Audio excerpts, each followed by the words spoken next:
Greetings to all individuals. And the subject matter that we will be discussing today is whether it is necessary to make an effort to fit in with others. This is an extremely fascinating question and, in my opinion, captures the attention of numerous individuals, particularly when an individual joins a new team, relocates to a different country, or forms any kind of friendly or partnership connections. The query is quite intriguing. And here is my question. Why do we bother attempting to fit in? What is it that we are waiting for? Are we waiting for acknowledgement? Are we afraid of being rejected or hesitant to seek recognition? Do we desire to be informed that he is cool and that he must be with us to receive praise for a job well done? Or should she be with us? In point of fact, this question is of great importance. The question itself is, well, kind of simple, right? Naive trifle. A question that is straightforward and uncomplicated. What is the cause behind this? We are all social beings. We all have an inherent longing to belong and be part of a social group. We all desire communication. We desire to establish friendly relationships, romantic relationships, partnership relationships, and so on. There are no relationships. As a result, we are keeping a close watch on the situation. We examine ourselves, many of us examine ourselves through the prism of society. So what is this? When a person tries to please, or let's say we go on a date, we dress nicely, we stand near the mirror, we tidy ourselves up to make an impression. It is normal. There is nothing so bad and so terrible. Pathological, no. There are no extreme or severe issues that can be classified as pathological. So it is considered normal. We, as human beings, perceive ourselves, we look at ourselves through society as if in our own reflection, as though gazing into a mirror. If we say that people, society, the people we interact with are a mirror, then we reflect in this mirror. Naturally, this is somewhat commonplace. It is somewhat, how shall I put it? This ought not to serve as the foundation of our. If a confident person, they don't need compliments, they don't need to be told like, wow, you're cool, or wow, you're smart, or how beautiful you are. Confidence speaks for itself. A confident individual, he is aware of his strengths. However, naturally, he will make an effort to display his utmost capabilities. It is normal, that is, being liked by people is inherent in all of us. It is our nature to seek approval and acceptance from others. We are human beings, once again, social creatures. We have an inherent love for communication. We have a fundamental need for some kind of interpersonal relationship. And the way people perceive us through their observations and interactions, we construct a certain picture of ourselves in our minds. If a person is obsessed with the constant question of how to fit in, sacrificing their own interests and suppressing their personality, then behind this lies a problem of self-esteem, the lack of their own core. This struggle can have consequences, impacting their life and hindering their ability to thrive and find fulfillment in their authenticity. The absence of a leadership position, along with a desire to simply fit in and be part of a collective or group such as a pack, can give rise to subconscious fears. These fears revolve around expressing one's opinion, as there is a deep-seated fear of rejection and a constant worry of being unrecognized or unaccepted in any society or collective. The need for recognition within a group becomes paramount, leading to a fear of not being acknowledged or valued. These concerns stem from a person's longing to be a part of something larger and to find their place within a collective.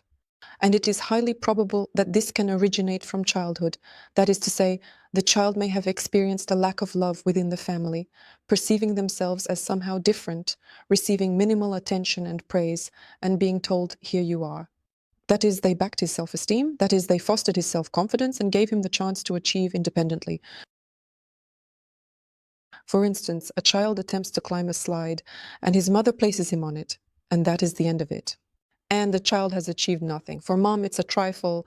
The main thing is not to fall, not to break. And for a child, this is a challenge. For a child, this is a situation that he must achieve. Here is his top. That is, when we go towards a goal, we try, we make efforts towards it. We have confidence in ourselves at this particular moment. And parents who excessively care for or assist their children deprive them of the opportunity to develop and cultivate this essential backbone. So I can achieve it, I believe in myself, I can do it. Or, for example, he will fall once and mom will say next time, that's it, no need, you will fall. How at that time recall you crushed your head? Naturally, undoubtedly, there must be safety standards. So it is not obligatory for a child to ascend to the 9th floor in order to cultivate this self-assurance or this resilience of character. However, figuratively speaking, a grown-up quickly recognizes the abilities of a child and the things that don't cause much harm to them, meaning it won't severely disable them. It might just result in a minor injury.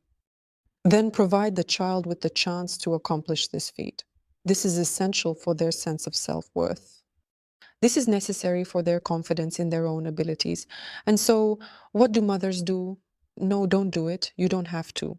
You will crash, fall, there will be a bruise, and that is it. The child did not reach.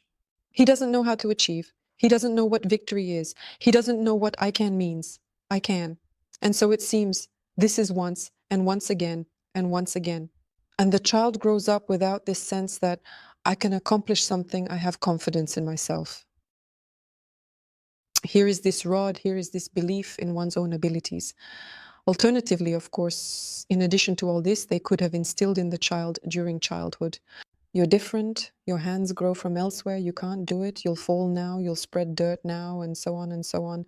Constant embedding of negative info about himself, that he's somehow not right, that he's defective, that he won't succeed, that everything he does, everything turns out somehow completely wrong.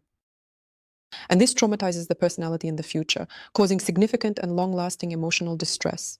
So the personality will develop and grow without this core. I am special, I am a leader, I am confident in myself. Yes, I'll fall now, but next time I'll stand up and do it again. And next time I'll do better. And I won't succeed again, but it'll be better, and then I'll achieve it. Without these trials and errors. This event causes a significant trauma that deeply affects the individual's personality in the future. So the personality will grow without this core, I can, I am special, I am a leader, I am confident in myself. Yes, I will fall now, but next time I will get up and do it again, and next time I will do better. And once more it won't work, but it will work more effectively, and then I will accomplish it. In the absence of these trials and errors, the child will remain gray in color and obedient in behavior. What do you mean by known? What he doesn't rely on his own strength, he doesn't rely on himself. He will rely on someone else. Hence comes another one of the roots of the sacrificial position, that is, the position of the victim. I am unable to accomplish anything on my own. Please do it on my behalf. Afterward, you will not be held accountable for my success or failure. The victim is scared of responsibility because the victim lacks confidence. She's unsure if he'll succeed. This is another aspect of the victim's position. I am not referring to manipulation at present, as the victim's position can sometimes be utilized as a tool for manipulation. In order to be accepted, meeting requirements is crucial. A person without their own backbone who sits and waits to be chosen instead of taking control and choosing themselves. When an individual consciously selects their own company, surrounding themselves with friends who share their interests and worldview, they demonstrate the qualities of a true leader. Why the leader? Because he has the power to choose. He takes a decision, and he doesn't attempt to satisfy everyone. We are not able to please everyone. I'm making this video right now. I'm sure someone will like me and someone won't. And it's customary. It's customary.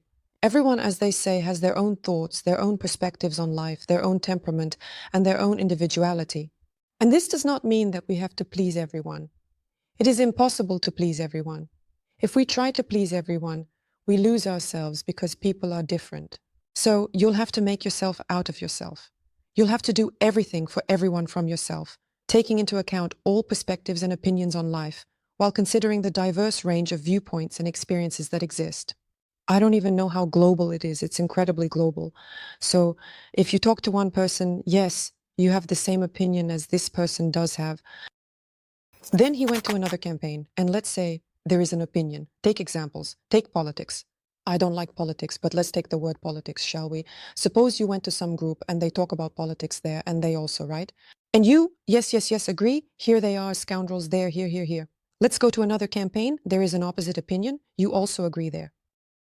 And let's go to the third campaign, and there is some kind of neutral, yes, that's it, some kind of neutral condemnation, let's say, about politics.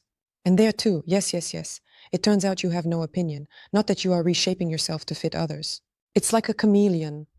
The chameleon sits on a branch and changes its color to match the surroundings. If the branch is brown, it becomes brownish. If it sits on green foliage, it becomes green. If it sits on a flower, it takes on the color of the flower, such as red. It remains the same. That is the absence of its own core, the absence of its own essence, and the lack of its own opinion. This is primarily dangerous for the person. Why? Because they will go there under the window, which poses a potential risk to their safety. Yes, yes, yes, nodding. We'll go to another company, there he nods. To another company, he nods there. He will come home and feel like a traitor to himself. In any case, there exists a part of me that is internal. This part encompasses my internal interests, thoughts, and perspectives on life. Even if these aspects are deeply concealed, they undeniably exist. Some needs of their own, some desires of their own, some me, I like this.